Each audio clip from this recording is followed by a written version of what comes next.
Hello, welcome to module number 6 of Switching, Routing, and Wireless Essentials. So dito pag-uusapan po natin yung tinatawag na Ether channel. So the module objectives are to describe Ether channel technology, configure Ether channel, and troubleshoot Ether channel. So there are scenarios in which more bandwidth or redundancy between devices is needed than what can be provided by a single link. Multiple link could be connected between devices to increase bandwidth. However, kung matatandaan nyo, spanning tree protocol which is enabled on layer 2 devices such as Cisco switches by default will block a redundant link to prevent the switching loop. Yung link aggregation daw is a technology that allows redundant link between devices that will not be blocked by the spanning tree protocol. In Cisco, ito yung tinatawag na Ether channel. Ether channel is a link aggregation technology that group multiple physical Ethernet links together into one single logical link. It is used to provide fault tolerance, load sharing, increased bandwidth, and redundancy between switches, routers, and servers. Ether channel technology makes it possible to combine numbers of physical links between the switches to increase the overall speed of switch-to-switch communication. So it was originally developed by Cisco as a LAN switch-to-switch technique of grouping several pass Ethernet or several gigabit Ethernet into one logical channel. So kagaya dito sa nakikita nyo ang example, so we have a layer 3 switch and access switch. So to provide more bandwidth between these two devices, so ang ginagawa ng administrator is to connect a redundant physical link, tapos i-configure yan doon sa switch natin to become one logical link. So mag-create po yan ang tinatawag na port channel, and then the rest doon na ilalagay yung mga configuration. So advantages of Ether channel. So most configuration tasks can be done on the Ether channel interface instead of individual port. So it ensures configuration consistency throughout the link. So Ether channel relies on existing switch port. There is no need to upgrade the link o to a faster and more expensive connection to have more bandwidth. Kung meron ka naman diyang mga available number of ports na hindi ginagamit, kahit past Ethernet yan, i-combine mo lang, then you can create a link with much bandwidth. Load balancing takes place between links that are part of the same Ether channel. So Ether channel creates an aggregation that is seen as one logical link. When several Ether channel bundles exist between two switches, STP may block one of the bundle, yung parang triangle topology. So when STP blocks one of the redundant link, it blocks the entire Ether channel. So this blocks all the port belonging to Ether channel link where there is only one Ether channel link. All physical link in the Ether channel are active because STP sees only one logical link. So Ether channel provides redundancy because the overall link is seen as one logical connection. So imagine combining four pass Ethernet link. So 100 Mbps isa niyan. So meron kang 400 Mbps for transmit and receive.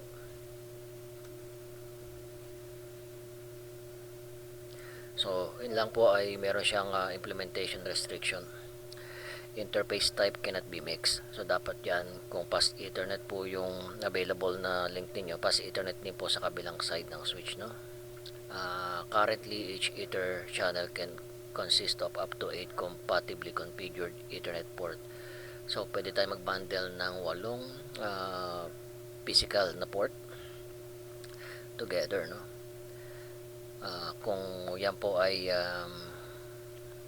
pass Ethernet 800 Mbps, kung yan po ay gigabit, meron tayong 8 Gbps. So Cisco Catalyst 2960 layer 2 switch currently support up to 6 Ether channel group. So ibig sabihin yan, sa isang group, walong port ang pwede mong i-bundle. The individual Ether channel group member port configuration must be consistent on both devices. If the physical port of one side are configured as trunk, the physical port of the other side must also be configured as trunks with the same native VLAN. Additionally, all ports in each Ether channel link must be configured as a layer 2 port. Each Ether channel has a logical port channel interface. A configuration applied to port channel interface affects all physical interfaces that are assigned to that interface. So mamaya makikita niyo po po sa magiging sample natin na magbabundle po ako ng mga links, tapos doon na ako sa virtual interface maglalagay ng trunk para sa switch to switch connection. So auto negotiation protocol. Ether channel can be formed through negotiation using one of the two protocols. Meron tayong tinatawag na port aggregation protocol, or kung basahin po ay PAGP, or link aggregation control protocol, or LACP. So this protocol allows port with similar characteristics to form a channel through dynamic negotiation with adjoining switches. Take note that it is only possible to configure static or unconditional Ether channel without PAGP or LACP. So PAGP is a Cisco proprietary protocol that aids in the automatic creation of Ether channel link. When an Ether channel link is configured with PAGP, PAGP packets are sent between Ether channel capable ports to negotiate the forming of channel. When PAGP identifies a match Ethernet link, it groups the link into an Ether channel. The Ether channel is then added to the spanning tree as a single port. When enabled, PAGP also manages the Ether channel. So PAGP packets are sent every 30 seconds. PAGP checks for configuration consistency and manages link addition and failure between two switches. So it ensures that when an Ether channel is created, all ports have the same types of configuration. So just take note, in an Ether channel, it is mandatory that all ports have the same speed, duplex settings, VLAN information. Any port modification after the creation of channel also changes all other channel ports. PAGP helps create the Ether channel link by detecting the configuration of each side and ensuring that the link compatible so that the Ether channel link can be enabled when needed. So the modes for PAGP as follows. So if we are using Cisco devices, switches, so we have mode on. This mode forces the interface to channel without PAGP. The interface is configured in on mode. Do not exchange PAGP packets. We have desirable. This PAGP mode places an interface in an active negotiating state in which the interface initiates negotiation with other interface by sending PAGP packet.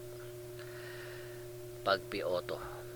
This mode places an interface in a passive negotiating state in which the interface responds to PAGP packet that it received but does not initiate PAGP negotiation.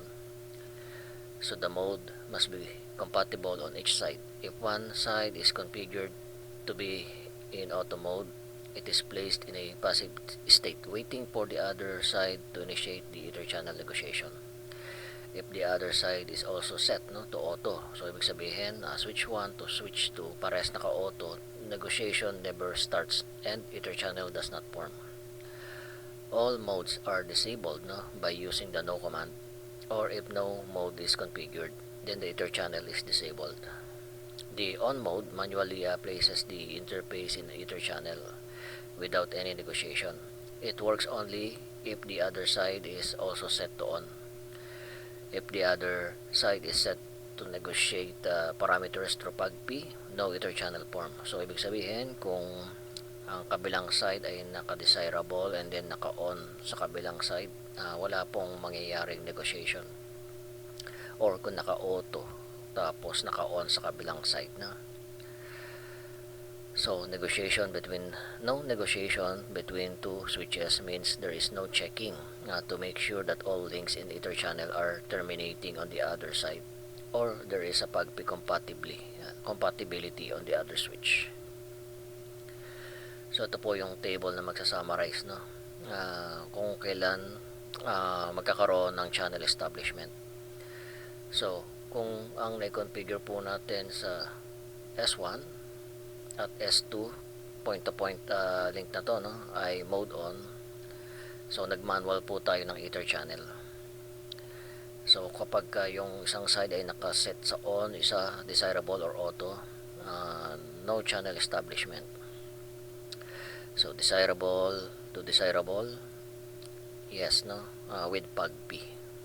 Desirable auto will form with PAGP packet. Yan, auto desirable.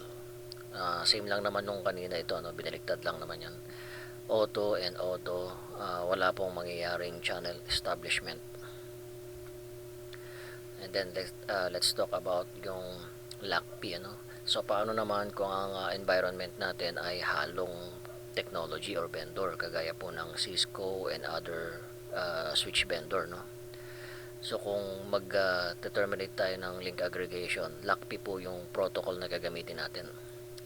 So LACP is part of an IEEE specification 802.3AD or IEEE 802.3AD. Pagka nakita nyo po yung number na yan, LACP po ang ibig sabihin yan. So that allows several physical ports to be bundled to form a single logical channel. So it allows a switch to negotiate an automatic bundle by sending LACP packet to other switch. It performs a function similar to PAGP with the Cisco Ether channel. Because LACP is an IEEE standard, it can be used to facilitate Ether channel in multi-vendor environments. Only Cisco devices, both protocols are, or on Cisco devices, both protocols are supported.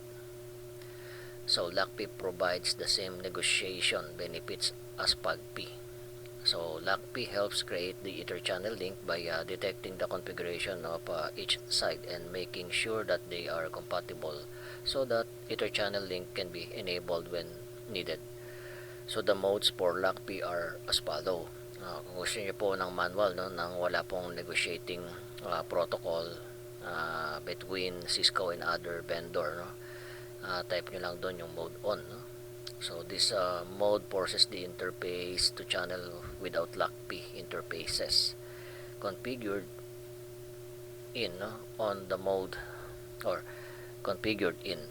So again, on, this mode forces the interface to channel without LACP.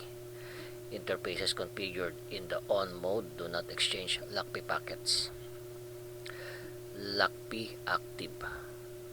So this mode places a port in an active negotiating state. In this state, the port initiate negotiation, no, with other ports by sending LACP packets. Yung isa naman passive. This mode places the port in a passive negotiating state. In this state, the port responds to a LACP packet that it received but does not initiate LACP packet negotiation. Just like yung nakita nyo kanina sa PAGP, ano. Yan, kung ayaw nyo ng negotiation protocol, type nyo lang po on both side on. So kung nakaset sa on or manual yung kabilang side, tapos active or passive sa kabilang side, wala pong mangyayaring channel establishment. So pwede po yan kung active, active, active, passive, passive, active. Of course, kung passive to passive yan, walang mangyayari kasi pareha sila naghihintay, no, ng negotiating packets. So walang mapoform na channel. So configure Ether channel. The following guidelines and restrictions are useful for configuring Ether channel. Ether channel supports all Ethernet interfaces. All Ethernet interface must support Ether channel, no, with no requirements that the interface be physically contiguous. Speed and duplex. And configure all interfaces in an Ether channel to operate at the same speed in the same duplex mode. VLAN match, no, doon sa trunking natin. kagaya ng VLAN allowed. All interfaces in an Ether channel bundle must be assigned to same VLAN or be configured as trunk. Range of VLAN, yan yung allowed kasama, no? An Ether channel supports the same allowed range of VLAN on all interfaces in a trunking Ethernet channel. If the allowed range of VLAN is not the same, the interfaces do not form an Ether channel, even when they are set to auto or desirable kung pag-P, ano. Yan. So the figure shows a configuration that would allow an Ether channel to form between S1 and S2. If these settings must be changed, configure them in the port channel interface configuration mode. So any configuration that is applied to the port channel interface also affects the individual interfaces. However, configurations that are applied to individual interfaces do not affect the port channel interface. Halimbawa, no, nakalimutan yung trunk sa port channel. Nag-trunk kayo sa physical interface. Yun yung sinasabi niya dyan. Therefore, making configuration changes to an interface that is part of an Ether channel may cause interface compatibility issues. So the port channel can be configured in an access mode, trunk mode, most common, or on a routed port. Yan. So ito yung sample ng LACP. So gawin na natin sa topology natin. No? So ito po ang aking topology. So dito po sa side na to, meron akong pass Ethernet 2, 3, and 4. So dito po sa switch 1, interface range po tayo, no?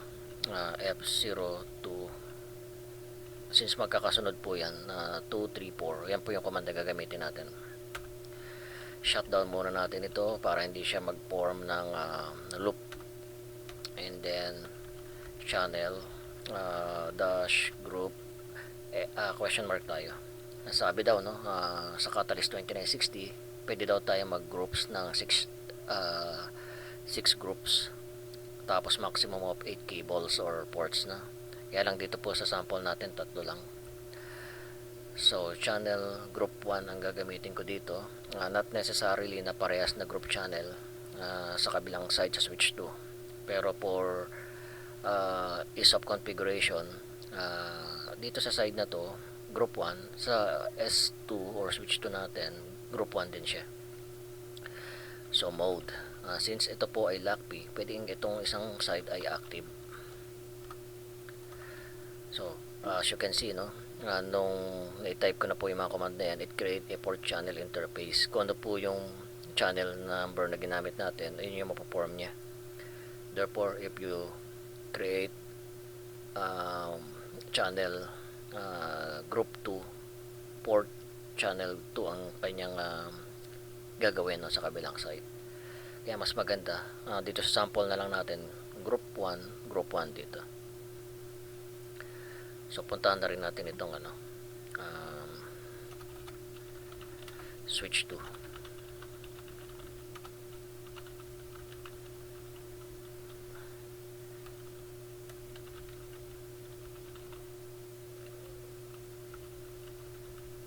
So ito pwede ko sabihin passive or active, ano? And then it create a port channel 1. So pwede na natin pasukin yung port channel 1, and then dahil ang purpose ng link na yan ay trunk, no? Gawin na natin siyang trunk. Take note, no? Doon natin siya gagawin sa port channel. So interface port channel 1, switch port mode trunk. Switch port non-negotiate para hindi naka-enable yung DTP. And then balik ako dito kay switch 1. Pwede ko na siyang i-no shutdown, or before i-no shutdown natin, i-trunk ko na siya, or tama, no shutdown.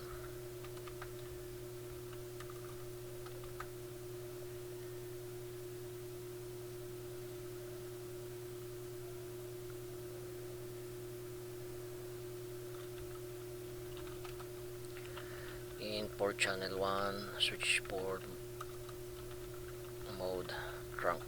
switch port non-negotiate. So fast forward natin. So how to verify kung na-configure natin ang tama yung LACP. So mayroon po tayong command na show ether channel summary. So makikita po natin dito, ito group number 1, port channel 1. Ano yung S? Capital S is layer 2, yung capital U is in use. Protocol na negotiate is LACP.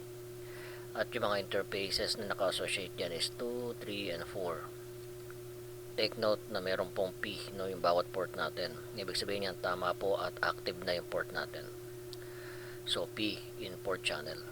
So pagka nagkaroon niya ng I, ng D at other letter, meron kang problema. Kaya nga sabi nga doon sa reminder niya, dapat daw same speed, duplex settings, VLAN settings, saka yung allowed VLAN. Ayan. Dahil tama naman po yung mga configuration natin doon sa mga VLAN, saka trunking, kaya maayos po yung output natin dito. So susunod natin yung pag-P naman. So 12, 13, 14. So 12 to 14.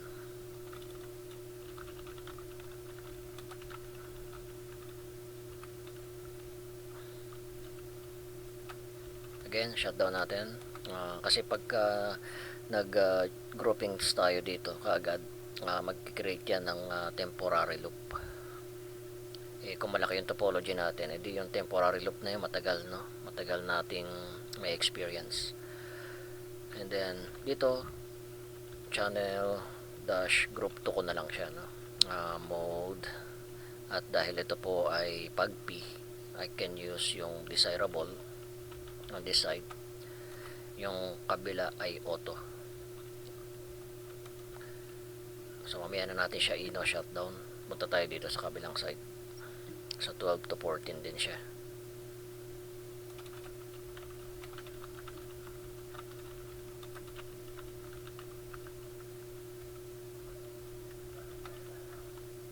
Let's switch port. So it should be channel dash group 2 na lang din, mode auto. Exit channel, in port channel 2, switch port mode trunk, switch port trunk no negotiate, switch port no negotiate.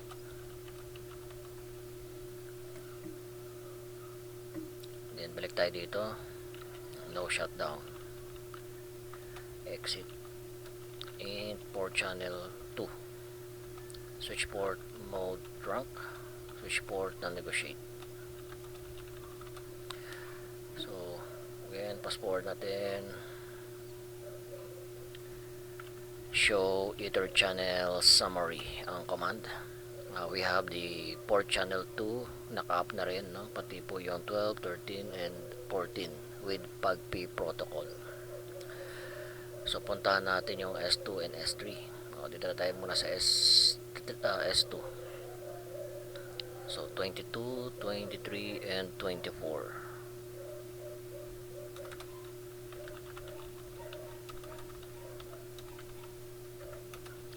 So yung ginawa ko ditong pagkakasunod ng port, not necessarily na ganyan din po sa tunay na network na gagawin nyo. Ginagawa ko lang naman po yan, kunyari 2, 3, 4 on the same side para sa ease of configuration, yung madali mag-configure. Yan. Pwede rin naman pong magkakahiwalay yan. Yan. Pwedeng iba yung mga interfaces na number na gamitin mo sa kabilang side. Yan nga lang, kapag ikaw ay malituhin, lagi nalilito sa troubleshooting, sasakit ang ulo mo. Okay, so in range, balikan natin 22, 3, and 4.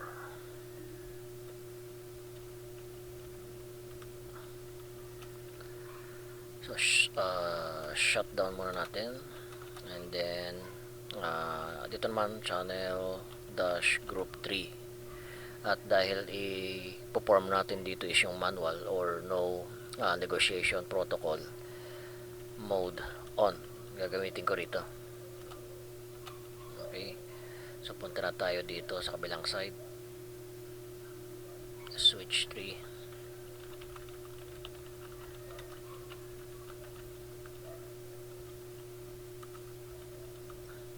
So paano nagkakaroon ng mga problema, no? Dito sa Ether channel, madalas yan sa configuration ninyo eh. Yan, yung masyadong akala nyo tama na yung na-type ninyo sa screen, yan, nawala sa isipan nyo na mali pala yun, no? Yan, magkikreate ng problem yan. Basta marunong na kayo gumamit ng mga show commands, show run, at other pa bang show commands na pwedeng mag-verify ng problem, ano? Tapos i-correct nyo na, no? I-correct nyo na yung mga dapat na ilagay na configuration. So channel dash group 3 mode on, and then exit interface port channel 3, switch port mode trunk, switch port non-negotiate.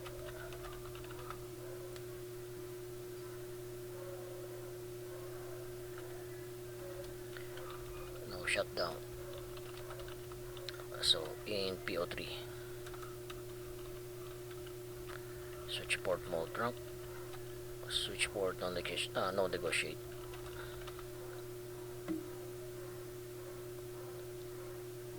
So verify natin. So dito dapat meron tayong dalawang port channel, group show Ether channel summary. Ito pong naka-hyphen or dash, no? Ibig sabihin niya, no negotiating protocol. Nakaset sa mode on. Okay? All are in P, in use, no? So, ibig sabihin niyan, active po yung mga ports niyan. Tapos, meron din po yung load balancing. Therefore, pagka meron na tayong mga live traffic dyan, dumadaloy na yan dyan sa topology natin.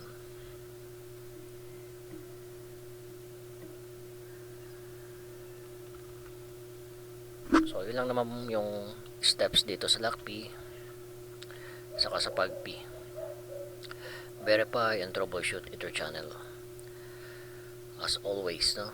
When you configure devices in your network, you must verify your configuration. If there are problems, you will also need to be able to troubleshoot and fix them.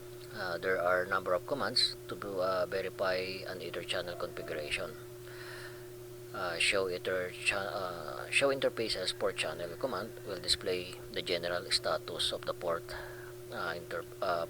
channel interface. So halimbawa, show interface port channel 1. Okay, to detail nga lang, ano, port channel 1 is up, line protocol is up. Tingnan natin yung bandwidth nya. So dahil tatlong pass ethernet ito, nag-combine po yung 100, no? Times 300 Mbps. Okay, so ano pa, pati yung duplex ito, no? Ba't naka half duplex siya? Anyway, packet tracer kasi ito, no? Should be full duplex.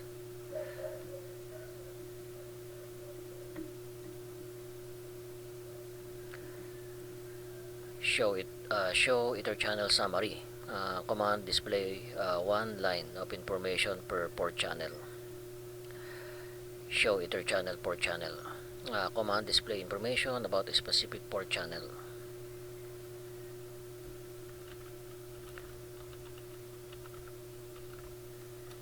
Yan, so kagaya niyan, group 1. So port channel PO1, primary aggregator, LockP. Nakalagay din po dito yung mga interfaces natin. Tapos yung state naka-passive. Siyempre kapag tatlo ito pero kulang po yung nakita nyo rito, may problema, no? Hahanapin nyo po yun using show run and other verification command.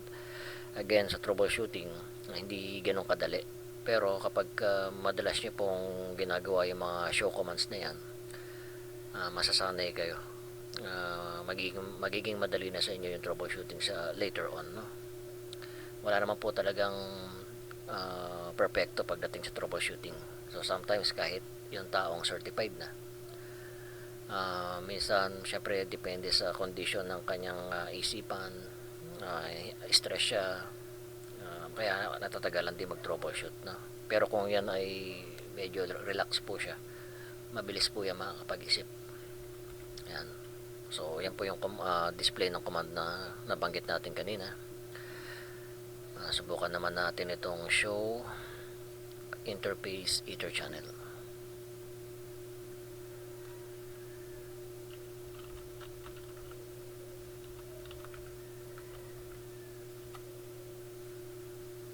Okay. So ito po yung individual to individual port. Yan, FA04, yung ganyan, FA03. So commands can provide information about the role of a physical member interface of the ether channel. Pwede nyo pong paglaruan, basahing maigi, Maganda kasi kung nag-experiment po tayo. So, common issues with ether channel configuration. All interfaces within an ether channel must have the same configuration of speed and duplex mode. Native and allowed VLANs on trunks and access VLAN on access port. Ensuring this configuration will significantly reduce network problem related to ether channel. Common ether channel issues include the following. Assigned ports in ether channel are not part of the same VLAN or not configured as trunk. Ports with different native VLANs cannot form an ether channel. Wala naman po akong ginawang native VLAN dun sa topology ko. By default, native VLAN niya is 1. Trunking was configured on some of the ports that make up ether channel but not all of them. It is not recommended that you configure trunking mode on individual ports that makes up ether channel. At tandaan natin, magbabundle lang tayo doon sa physical port, and then sa port channel po tayo maglalagay ng configuration para consistent po across all physical link. So when configuring a trunk on ether channel, verify the trunking mode on ether channel. If the allowed range of VLAN is not the same, the port do not form an ether channel even when PAGP is set to auto or desirable mode. Dynamic negotiation option for PAGP and LACP are not compatibly configured on both ends of ether channel. Yan, baka mamaya kasi PAGP naka-desirable, naka-on yung kabilang side, wala pong mangyayari, Yan. So ito may example naman dito ng troubleshooting. In the figure daw, yung interfaces F01, F02 on switches 1 and 2 are connected with an ether channel. However, the ether channel is not operational. Ayun daw yung yung problema, So, step 1 daw yan, para mas ma-verify natin, view the ether channel summary information using the show ether channel summary. Yan, kagaya po dito, PO1, SD. Ano yung SD? Down, pero layer 2. Tapos, protocol daw. Balikan nga muna natin. Ether channel. Wala naman siyang binanggit na LACP or PAGP, Pero dito, siya, naka-mode on ito. Ayan. Tapos, naka-down po yung F01, F02.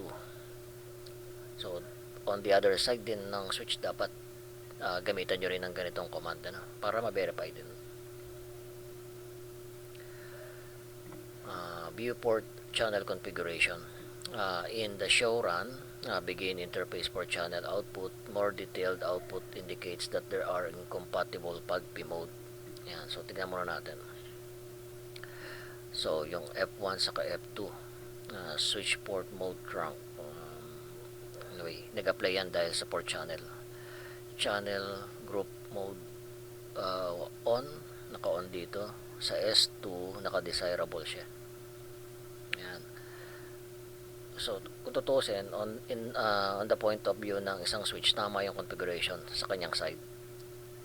Yan, i-assume din yun sa kabilang side, Pero kung ikaw po ang administrator, tapos ang gusto nyo po ay PAGP, ang papalitan nyo po dito yung switch 1 at gagawin nyo po siyang either desirable or auto. Yan, para mag-match sila. Correct the misconfiguration. To correct the issue, the PAGP mode on the Ether channel is changed to desirable. Pwede naman po desirable. Take note, Ether channel and STP must interoperate. For this reason, the order in which Ether channel related commands are entered is important, which is why you see interface for channel 1 removed and then re-added with the channel dash group command, as opposed to directly change. If one tries to change the configuration directly, STP error cause associated port not to go in the blocking or error disabled state. Ako ginagawa ko rin po, sinashutdown ko muna yung mga physical port na kailangan, Yan. Tapos pwede ka magpalit ng settings. Kasi syempre kung patay yun, edi hindi siya kasama sa STP STP operation. Then we verify Ether channel kung operational na siya using show Ether channel summary. Kagaya po ng ginawa ko sa topology ko, ganito dapat makikita natin. Okay, so balikan muna natin itong topology ko. Tapos buhayin muna natin to, yung ating IP phone.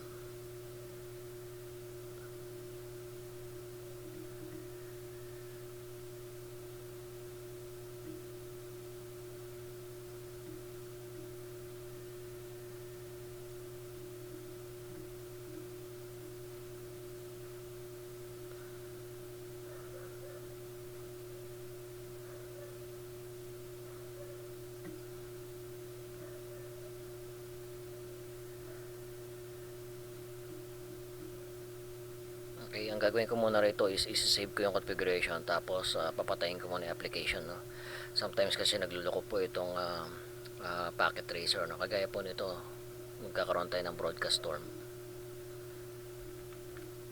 So, let's ensure that nakasave siya.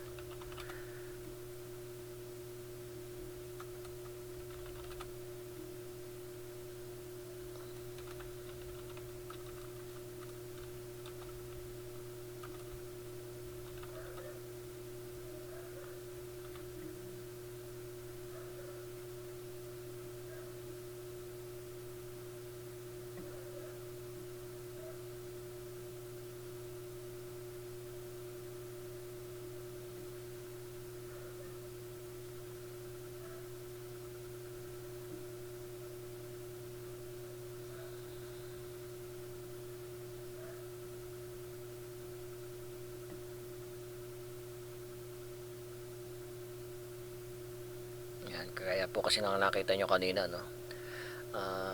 sabi nga kapag tayo ay nag-set ng redundant link, dapat dyan merong magbablock na port. So kanina walang nag-blocking ng port so sometimes you need to restart yung sa packet tracer. Ayan, para lang ma-refresh yung mga memories ng switches natin or virtual memories ito.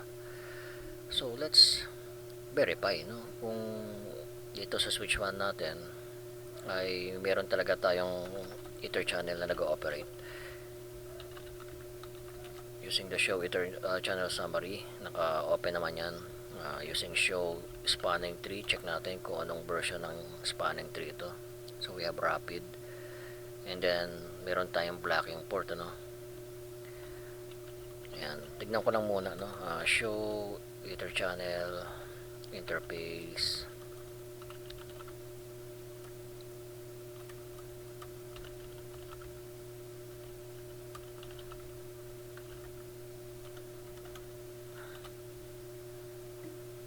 So ito yung mga individual ports natin. Show port channel.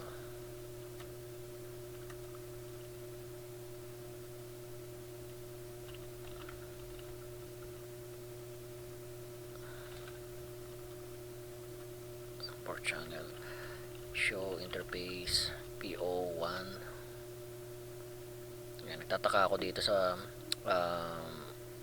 packet tracer, bakit siya naka-hub duplex. Pero doon po sa mga physical interface natin,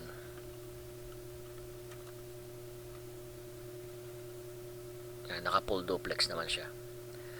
So since this is simulation lang naman, maaaring nakalimutan ng programmer, no, na dapat gawin siya parang realistic na full duplex mode siya na 300 Mbps.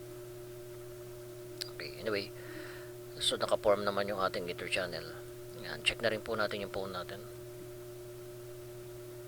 Yan, so subukan nating mag-ping. So sa PC4 kay PC0 na lang, no? So dapat yung communication natin dito okay.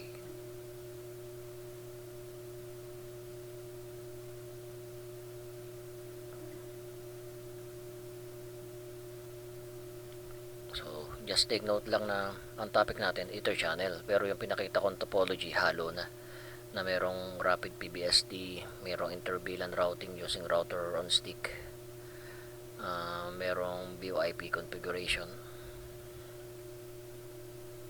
Maganda kung pa-practicein nyo pa talaga yan, no?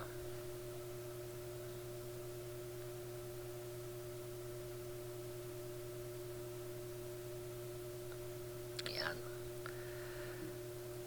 So dito sa S2, show Ether channel summary. So meron tayong dalawang group, lahat operational.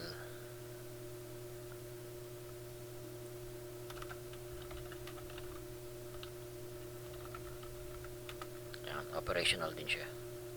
So therefore, okay na po itong topology natin, magko-communicate po talaga sila. Pagka nag-down po yung port channel 1 natin dito, so, or ito, tama, pagka may nag-down po dito, ito, nag-down kunyari ito, yung port channel 2, kasi ito yung primary path natin going to that device magta-transition po yan from alternate blocking into forwarding. Yan, mabilis kasi naka RSTP. Yan. So, yan po yung overall goal nitong ating redundant network, ano.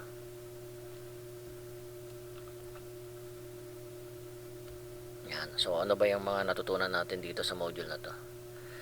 So, to increase bandwidth or redundancy, multiple links could be connected between devices. Yan nga lang, lagi nyo tatandaan, STP will block a redundant link to prevent switching loop. Ether channel is a link aggregation technology that allows redundant link between devices that will not be blocked by STP. Of course, malalaman naman po na STP yan kung yan ay Ether channel. So Ether channel groups multiple physical Ethernet together into one single logical link. It provides fault tolerance, load sharing, increased bandwidth, and redundancy between switches, router, and servers. So hindi lang naman po kasi sa switch ginagamit yung redundancy. Pwede naman po server na maraming LAN card, no? Kunyari Linux. Sa Linux meron po yung tinatawag na banding na ng interface. Tapos pwedeng gumamit din po yun ng LACP. So when an Ether channel is configured, the resulting virtual interface is called port channel. Ether channels can be formed through negotiation using one of the two protocols, yung PAGP or LACP. These protocols daw allows port with similar characteristics to form a channel through dynamic negotiation with adjoining switches. When an Ether channel link is configured using Cisco proprietary PAGP, of course, no, PAGP packets are sent between Ether channel capable ports to negotiate the forming of channel. Modes for PAGP are on, PAGP desirable, and PAGP auto. Ayan.